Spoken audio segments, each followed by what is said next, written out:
ces mêmes sujets qu'il apporte là-bas, il peut venir partager ça ici. Et des gens de l'église vont l'entourer pour l'aider, prier avec lui. Et quand les messages viendront, on lui donnera le message.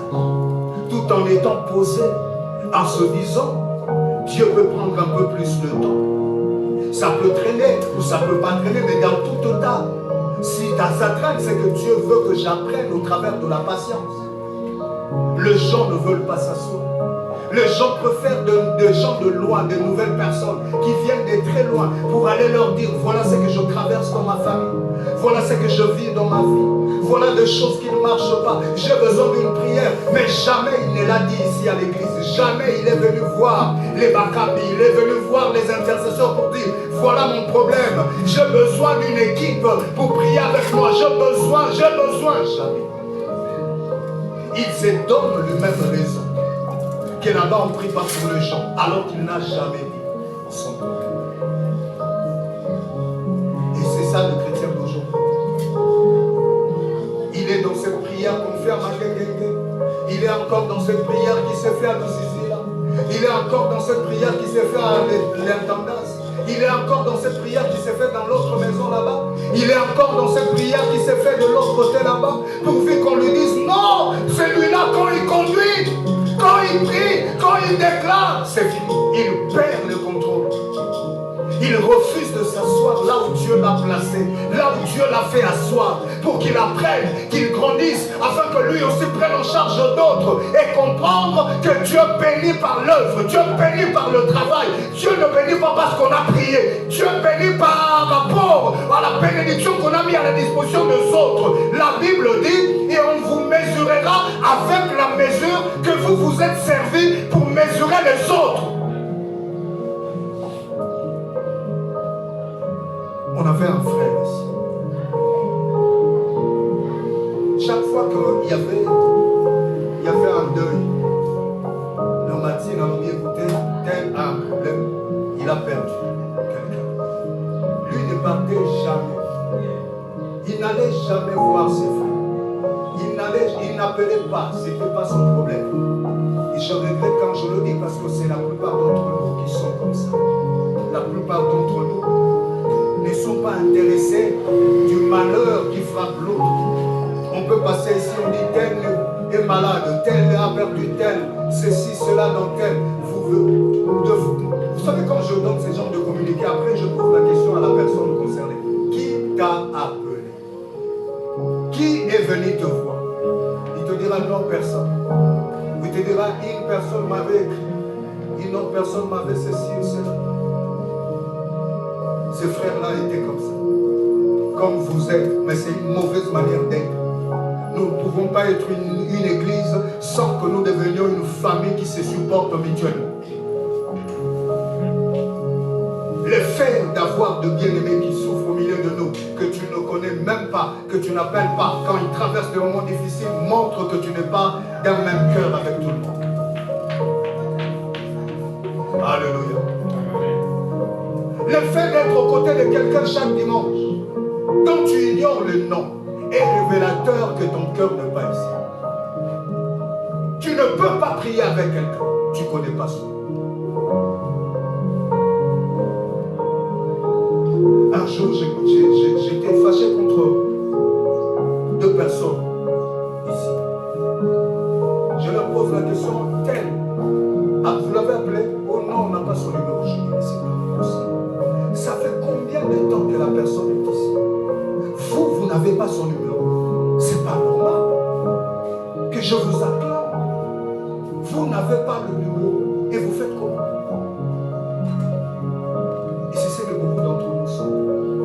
Ils ne connaissent même pas le nom. Ils ne connaissent même pas le nom. Mais tout le dimanche, on se sait de visage. Et on s'arrête là. C'est pas bien. Ça n'honore pas Dieu. Ça ne crédibilise pas l'œuvre. Tu ne grandiras jamais de cette façon. La sociabilité, le fait d'être avec les autres est un terrain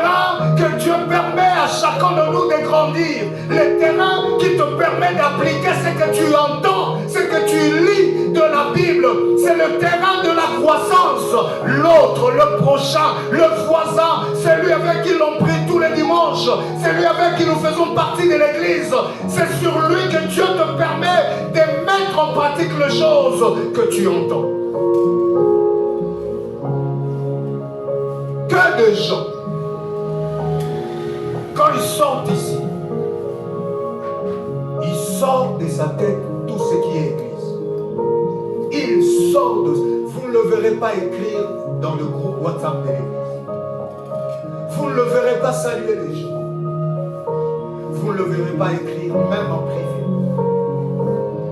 Il ne sait rien de tout ce qui se passe la semaine. Il ne pose même pas la question après. Il ne cherche même pas à savoir. Il s'était passé quoi? Non. Frères, sœurs, on ne peut pas grandir comme ça. Dieu t'a amené à l'église pour que tu sois enseigné. Pour que ces choses qui débordent des branches inutiles soient coupées. Pour que les ailes inutiles soient coupées. Pour que la paresse soit coupée. Tu ne peux pas frapper la poitrine en disant Dieu va me bénir, je serai un grand homme. Dieu m'a appelé à de grandes choses alors que tu vis dans la paresse. Alors que tu sers Dieu avec négligence. Alors que tu préfères rester à la maison un mercredi que de venir à l'église. Alors que c'est le dimanche, comme l'a dit maman Charlène, le dimanche qui est le jour pour toi où tu te reposes. C'est pas normal. Repose-toi aussi le jeudi, repose-toi aussi le mardi, repose-toi aussi le mercredi. Non, tu ne te reposeras pas. Pourquoi? Parce que tu auras un problème avec le boss. Tu auras le problème avec l'université. Quand c'est les cours, tu te lèveras. Malgré que tu es fatigué, tu partiras.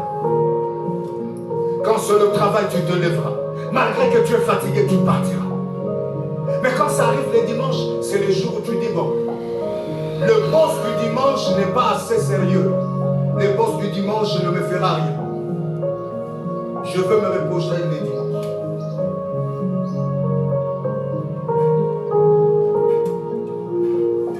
Comment voulez-vous que Dieu nous prenne au sérieux? Certaines choses traînent parce que nous ne sommes pas sérieux. Parce que nous ne sommes pas sérieux. Et ces frères-là, un jour, il a connu un problème. Il a perdu quelqu'un de sa famille. Je me rappelle et j'ai donné le communiqué. Personne n'est allé. Personne n'a appelé. On vous mesurera avec la mesure que vous vous êtes servi pour mesurer les autres. C'est Dieu qui contrôle les esprits. C'est Dieu qui ne voudra pas que les gens viennent. Même quand les gens veulent. Il s'est fait que personne n'est allé. Et il m'est revenu en m'écrivant, en me disant, pasteur, moi vraiment j'ai eu un problème, l'église n'est pas venue.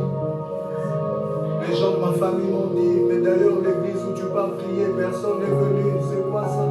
Et il était comme blessé. Quand j'ai fini de parler avec lui, je me suis dit, mais regardez-moi les gens. Comment ils sont exigeants. Ils exigent des autres. Mais ils ne s'exigent pas eux-mêmes en faveur des autres. On veut bien que l'autre fasse. On veut bien que l'autre prouve qu'on est dans la même église. On veut bien que l'autre démontre son amour envers moi. Mais soi-même, on ne s'exige pas la même chose avec cet autre. L'autre est dans le problème, l'autre traverse des situations difficiles, l'autre a les là, l'autre a même une requête. Oh, ce que pour ça ne peut même pas, oui, ça y est, ça me la peau d'amba pour les locaux. Mais yo, musika. Tu ne veux avoir de relation avec personne. Même les nôtres avec qui tu te connais, qui ne viennent plus, tu ne sais même pas aller le voir à la maison, tu ne sais même pas aller le chercher, tu ne connais même pas où ils habitent, tu n'as même pas leur numéro. Le camp.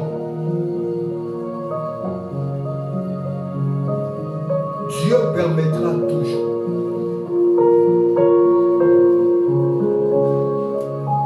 Qu'on fasse pour toi ce que toi tu as fait pour